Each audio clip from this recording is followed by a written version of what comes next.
Take that, iPhone! Take that, Samsung. Oh! Ow! Wow, 3 million, guys. This is crazy. Someone asked me if I ever thought my channel would get this big, and the truth is no. It really outgrew any expectation I had for it. I just wanted to celebrate this milestone with you, make a little video to mark the occasion, just do a couple things that a lot of you guys have been wanting me to do. Questions and answers, a little house tour, and my iPhone collection. I've never done that before, and I'm going to show you guys every Apple product I own and a couple other special requests in there. So thanks to everyone that participated, and I actually asked a lot of people on Twitter what I should do for this video, and here I am. So let's go ahead and do it, guys. Of course, the obligatory thank you, because without you guys, without your support, without your viewing, I couldn't be here today. I had 3 million subscribers, making videos for a living. It's quite amazing, man. I say it every time, and I'm going to say it again. Thank you so much. It could not have been possible without you. I mean, it's amazing. 3 million. My first million was the most amazing. I was waiting for it. I was marking it down on a little, on my wall actually, just waiting until I reached that million. And it's that mark that really doesn't mean much, but it signifies your importance on YouTube in a way. Like, I felt like I actually had something that people wanted. It helped people. People came to view my stuff, and it wasn't just something that, you know, blended in with the crowds. After you hit a million, it's quite significant. Okay. Anyways, let's get into the house tour. I'm going to show you guys what's going on with my house. Last time I made my 2 million subscriber video, I think it was in July.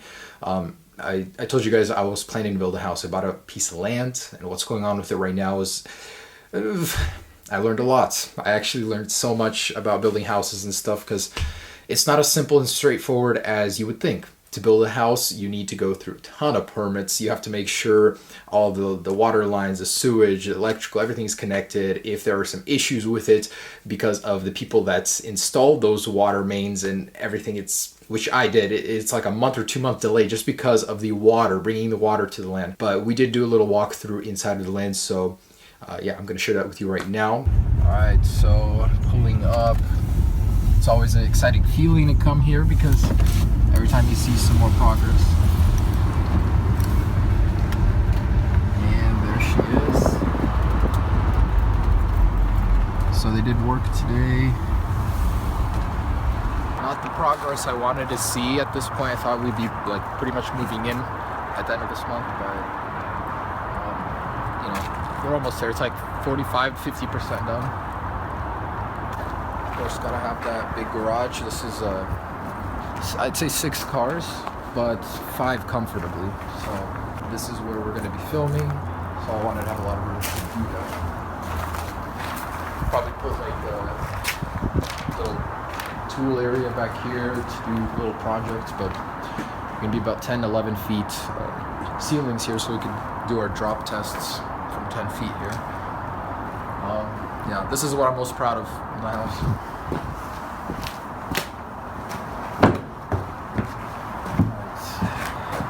Laundry room, nothing exciting.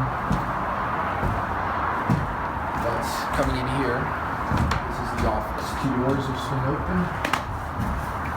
And nothing massive, but I think, what is this, like 14 by 15? Gonna have plenty of lights in here. So walking out here, kitchen, and really high ceilings for the living room. Kind of wanted to give it a more open environment feeling. Gonna have some exposed beams, and pretty small kitchen, nothing too big. You're gonna leave the stairs like this? Yeah, I might have them like clear coated, but it'll be the same. This rail too, right? Yeah, industrial look. Maybe get some 2x4s and assemble the house with those. And that's where the fireplace will be? Yeah. In that area? That area. I bought LG OLED TV for $4,500. Can't wait. So there'll be a view here, and the annoying freeway, but I'm insulating this house very well, so we should be fine. That is Portland over there, so you could see a good amount. But yeah, so Are you excited? Yeah, I'm excited. Come on. All in all, I gotta say it's such an empowering feeling. I actually designed this house, just the rough layout of it. And of course, it wasn't me building the plans. I was sitting with an architect. But to walk through this house once the structure is up, it kind of gives you this powerful feeling like, hey, I put this on paper and I'm walking through it now. It's here. It's real. It's not just in my mind. And seeing all the pieces come together slowly. Oh my God, so slowly. It's amazing, man. I wish everyone here would have that experience in their life. It's freaking amazing. But anyways, progress is very slow because we had some delays. There's some issues with the property lines with neighbors and stuff. But all in all, I gotta say it's okay. I was expecting to be living in it by the end of December. Now it's delayed until March, so I'm not gonna be making videos from there for a while. Unfortunately, I'm still stuck here. Someone asked me to react to one of my first videos, which I'll do. Second to last because something special in it, but I'm gonna play it for you. Hey YouTube, it's Dino here, and I'm gonna be showing you today how to get PSP tube today on your PSP. PSPs. First of all, you're gonna need a If you listen wireless USB carefully, cable. you can hear my mom playing piano in the background. My room is like so close to the living room where my mom used to play piano. So I was filming videos at like 13 or 14 years old on a little old Handycam, just because I couldn't find the solution for this online. And when I did eventually figure out how to do it, I wanted to share it with other people. And The files that are in the folder. I don't think I sound that much different. Yeah, are that way. Okay. I would be lying if I said I wasn't trying to make my voice sound a lot deeper than it is. Your PSP into USB mode. Yeah, I started making videos about PSPs on an Apple channel. I named it Everything Apple Pro because God knows why. Man, if I could go back and rename it, I would have called it Phone Rebel. I kind of like that name more. It's a little bit more vague, but Everything Apple Pro is my defining name, so that's what I'm sticking with, and I'm doing like Everything Apple. But yeah, first video, little throwback there. It's been 8 years already. I'm about to hit 8 years on YouTube in a couple weeks here. That's amazing. So the carbon fiber plaques. I've got my silver one. I've got my gold one. What's this mysterious carbon fiber plaque? Well, let's find out. You guys know about PewDiePie's Ruby plaque. I think he invented one. So I wanted to go ahead and put a spin on a YouTube play button since everyone's been doing that. And we actually designed our very own carbon fiber play buttons. And I think this is actually fantastic. So my friend, you can follow him at Instagram. Oh my gosh, this is no easy way to do this. Basically, we did 3 different types of carbon weave. Basically this wild one where it's all thrown around and it gives it this wild appearance, but this is 100% real carbon, of course layered. This is more of a simple blend between red and black, and this is reversed here with mostly red and black in the background. So kind of cool little plaque I'll have to commemorate this moment. So my friend did make this for me. He's incredibly talented. He makes a lot of stuff for me. My iPhone concepts, he builds them. So yeah, do follow him. I have a lot of great stuff there, but I just wanted to say thank you for him about this. I hope you guys do like it. That's carbon fiber plaque for my YouTube 3 million. Give me an idea for the next 4 million one. I think I'm going to make these per million actually. So I'm thinking wooden, maybe brass or copper or something. But yeah, what do you guys think? Let me know. Worked hard on these actually. So yeah. All right, let's get into some questions. So I chose some of the ones that I thought I'd respond best to. I didn't want to do like all of them. Some people did have some good questions. They wanted to meet my family. They wanted me to show them around my setup, my office tour. And I did a lot of that stuff in my last video, like a lot of the inspiration, how I started on YouTube. So a lot of the good questions I actually already answered and I just didn't want to do them again. I wanted some original ones. But if you guys do want to watch that, I will leave a link for the original and the part 2, my 2 million video, where I answer a ton of other questions. So, do you prefer a jailbroken iOS or rooted Android platform? I'm gonna have to say, just because I use iPhone, obviously I'm gonna say I love the iOS jailbreak more, but it's not just because I use the jailbreak. It's actually, I think it's so much more organized on a jailbreak. The reason a lot of people are new to jailbreaking love it is because of how easy it is to install tweaks, themes. Everything is in one place. On Android, it's scattered, and there are so many specific devices on each carrier which something may not work on. It's just a cluster of just stuff. You don't know what to install. Newbies to it aren't very good at it, but Android has its own merits. You can flash ROMs, completely change everything, but I'd say jailbreaking is far superior to rooting just because of how simple it is and how much more support there is. I mean, everyone has one certain type of iPhone, and all of these tweaks are made to work on like all of them, which is the best part. Do you jailbreak your own iPhone? Yes. So believe it or not, last year when the 9.3.3 jailbreak came out, that was the very first time I've ever jailbroken my own iPhone, and I don't think I'm ever going to go back. So I jailbroke my 6S Plus. Now I don't use this one currently.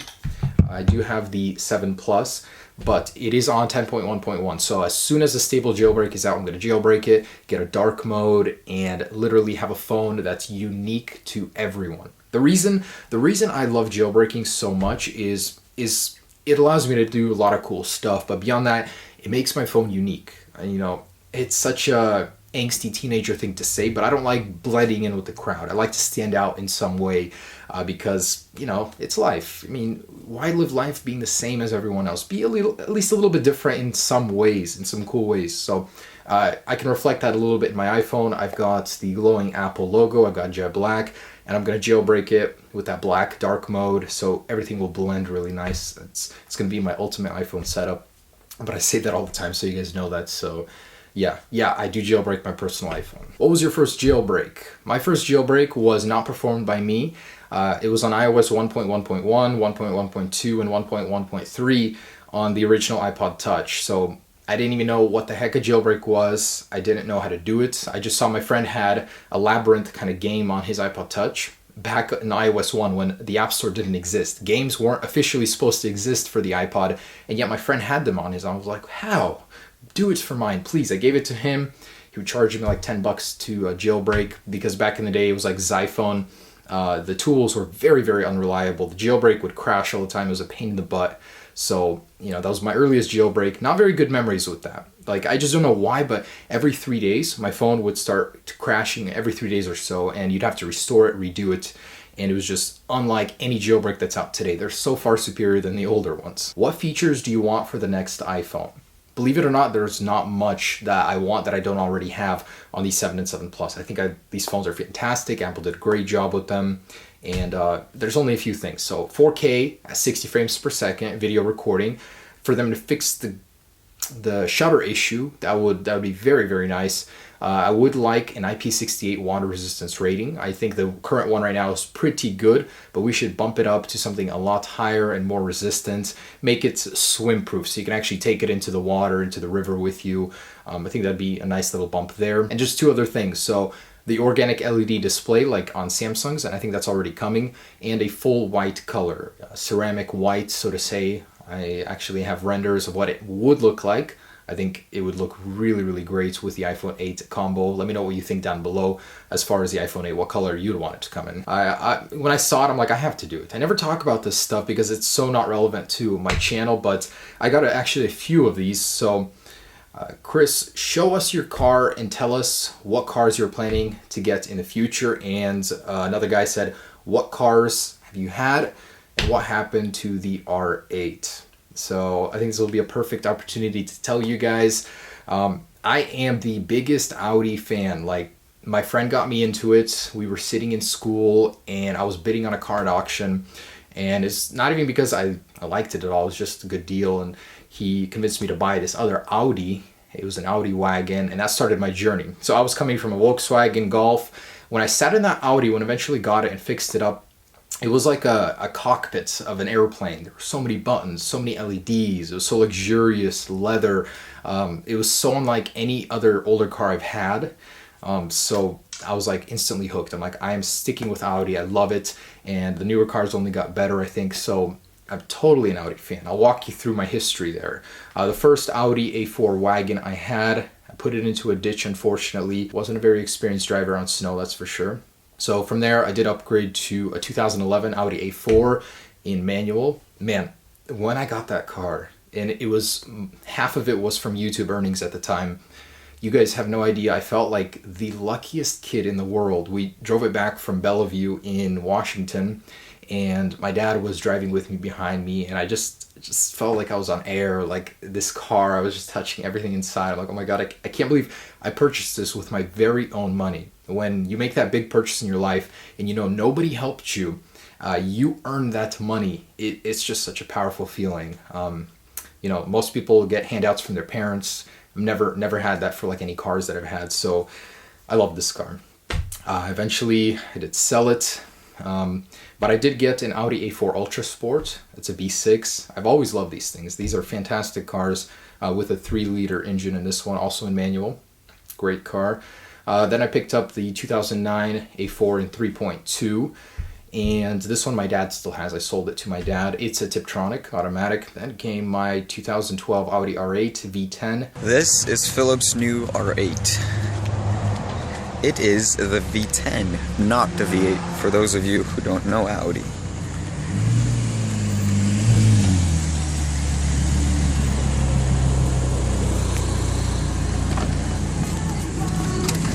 Before the cops come, let's go, bro.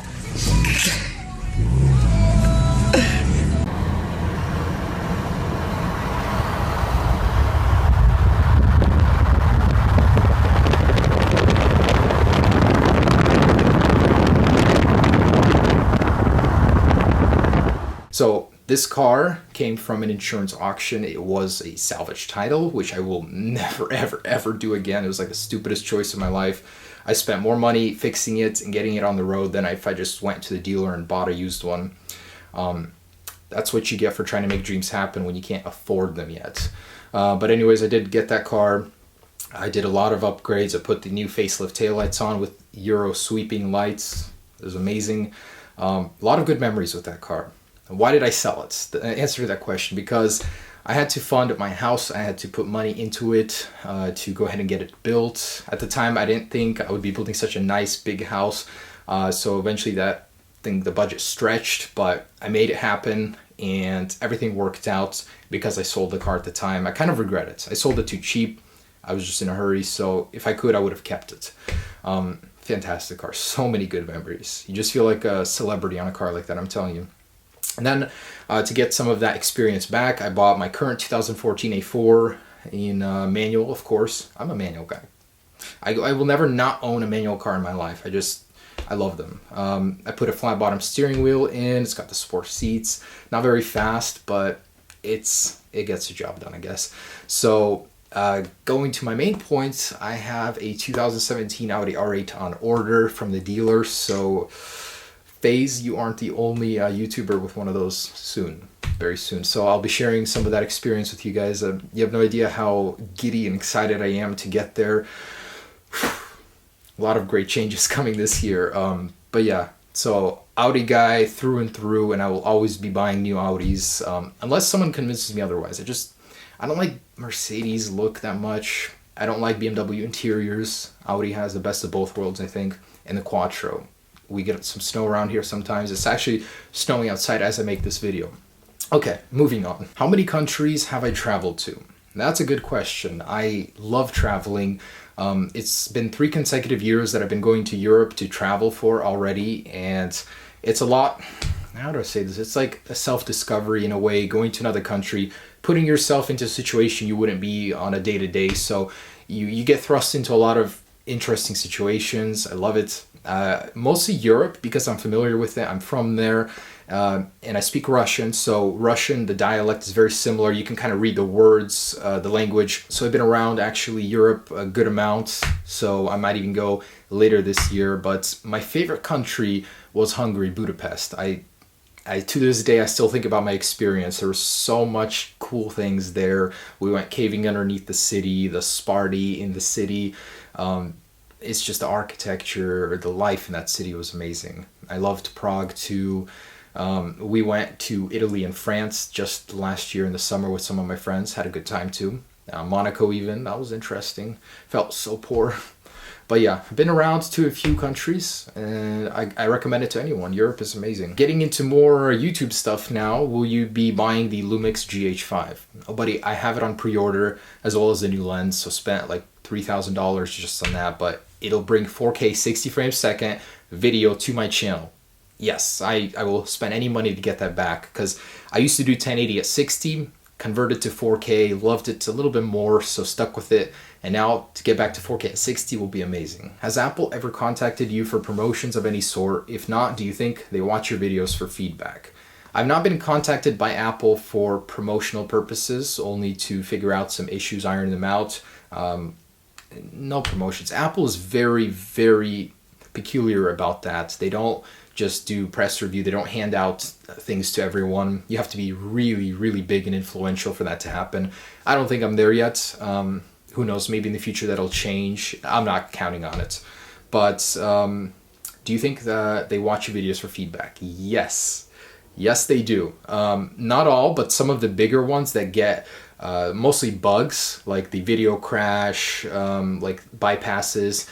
Specifically, I've been mentioned for one bypass before in the release notes. So I know for a fact Apple watches my stuff on some things, not everything, just the bigger, more important crashes and bugs and stuff. How did you get the money to start this channel? This is interesting. Like, I don't think about this stuff often, but I would bring people to my house to restore, jailbreak, unlock iPhone 2G, 3G, and 3GS models. I used to put listings up on Craigslist. At the time, it seemed like a good idea, but now that I think about it, I'm like, random people were coming to my house. I was putting their devices at risk. I was like 12 or 13 years old, and who would have been liable if something happened? I don't know. And I almost bricked some devices, but I used to make good money, like 40, 60, even sometimes people would tip and give me up to $100 for flashing their baseband on their 3G, unlocking it, because it was a lot different back then. You couldn't just unlock with your carrier. They just wouldn't let you. So even Apple wouldn't let you, it was strictly AT&T. So to get the iPhone on T-Mobile, it was quite a process. Not everyone knew how to do it. I used to do it, and it was amazing. So I would make money on that. I would like resell motor scooters, pocket bikes and stuff. So I had like, I'd say a few $100s to $1,000 when I started. I bought a handy cam, and it's not like I intended for this YouTube channel to start from those videos. No, that's not how it worked. It kind of evolved with time.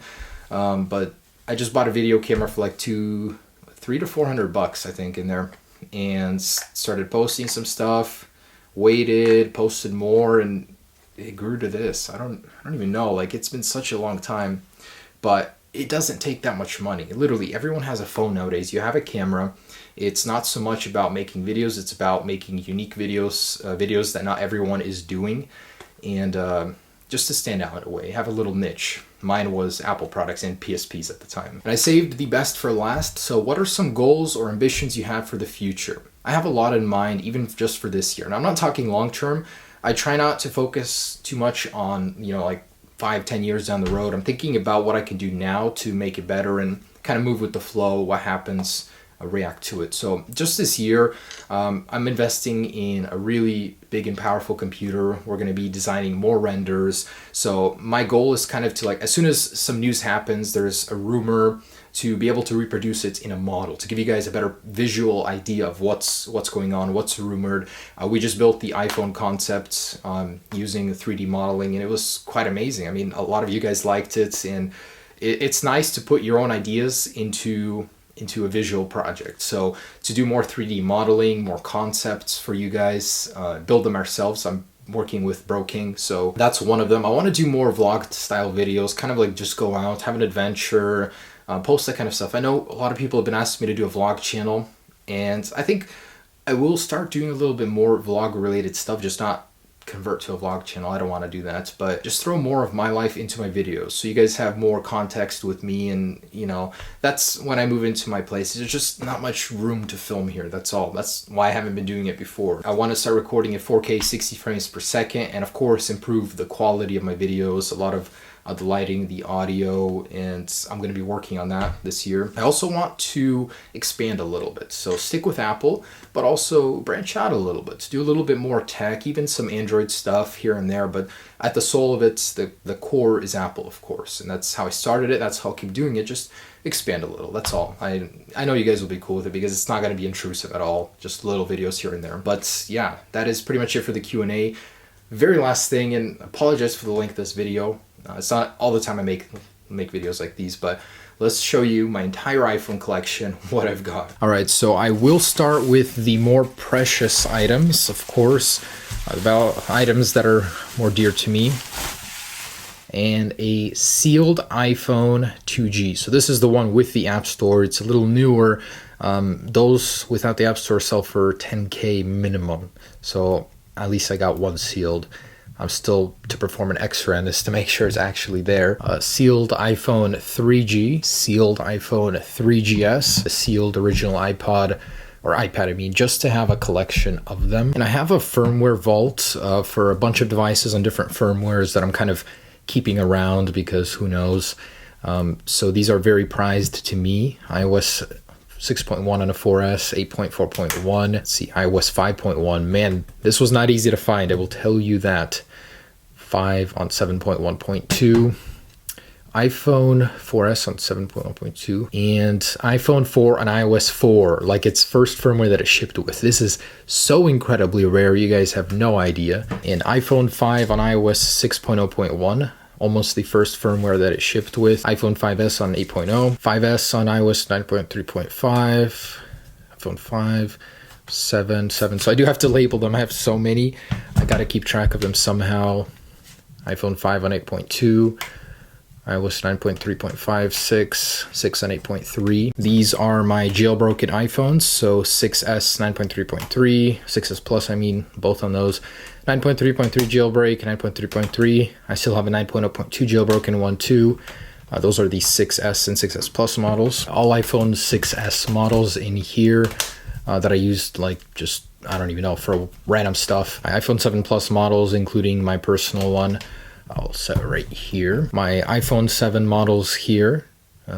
This isn't even all of them, actually. These are from the repair pile. These have Apple Care. They just need to be sent in for new screens, but they are pretty much 100% real iPhone 7s. My iPhone 6S pile here.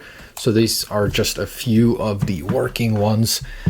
These are, oh my gosh, these need to be sent for repair. So a lot of the damaged ones, it's too lazy to get around to it, but working 6S that just need new screens and some new frames. My iPhone SE models here. This one, dire need of a new top, but still works, so I'm too lazy to send it in for repair. iPhone 6S Plus models. 2 of these also in the repair pile. One is currently working still. So I have 4 6S Pluses, I believe. Couple 6 Pluses, couple iPhone 5 models, 5C. I'll go here, a few 5S, or just 2 5S. I got an iPhone 6 here, put it on top of here. This is getting too big, so I'm gonna go ahead and expand a little bit.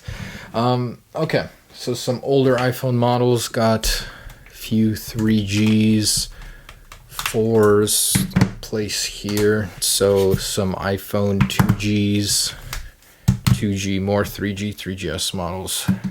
4, 5C, put on this pile here. Okay, and my Beyond Repair pile, it is just full of a bunch of old iPhones, some 6s, 6 here. Yeah, these guys are just too far gone. 5S, does this even work? But yeah, you guys get the idea. A bunch more in here. Okay, iPad Pro 9.7 in here. It's the rose gold one. Another iPad Pro 9.7. iPad Air 2, iPad 3 and 2, an iPad 4, and the original iPad. Well, no, that's a 3, I think. And the Mini. So, working Apple devices, this is pretty much all I got. There's a lot more broken ones. Oh, actually, here's another 4S in the Taser case.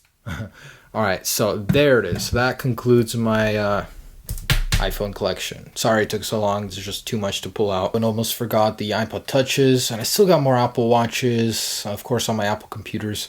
Just don't have room to show you all of them on here, but there it is. I just found my iPad 4, so that would be here. All right, guys, there it is. That is everything I own. I got a big mess to clean up now, but hope you guys enjoyed this video. Thank you so much for 3 million subscribers. It's been real. I'm hoping to produce some great content for you guys this year. Thank you for all the great support, and yeah, see you in the next video. Peace.